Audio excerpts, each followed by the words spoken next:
2010 പഞ്ചായത്തിൽ നിന്ന് പ്യൂണായി പിരിഞ്ഞു പോകുമ്പോൾ ചാലിൽ സൈനബ ഇത്തരമൊരു തിരിച്ചുവരവ് ഒട്ടും പ്രതീക്ഷിച്ചിരുന്നില്ല. കൊടിയത്തൂർ പഞ്ചായത്ത് ഓഫീസ് അടിച്ചുവെടിപ്പാക്കിയ സൈനബ ചൂല് മാത്രമല്ല പ്രസിഡന്റ് പദവിയിൽ തനിക്കിണങ്ങുമെന്ന് തെളിയിച്ചു.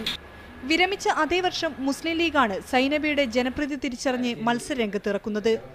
കോൺഗ്രസും ലീഗുമായി നേരത്തെയുണ്ടായിരുന്ന ധാരണ പ്രകാരം 2.5 വർഷത്തിനു ശേഷം പ്രസിഡന്റായി.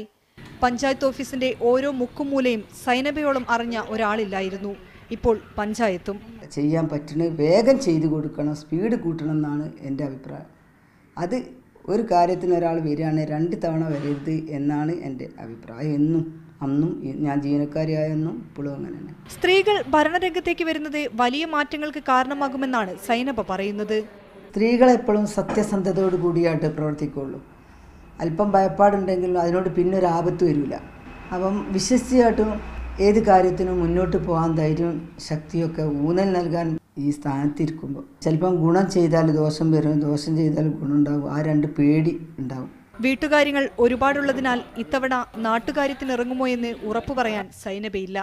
വരട്ടെ, നോക്കാമെന്നാണ് മറുപടി. ക്യാമറ പേഴ്സൺ ഷിബു ചേടിച്ചേരിക്കൊപ്പം ഷിത ജഗത്, മീഡിയ 1, കോഴിക്കോട്.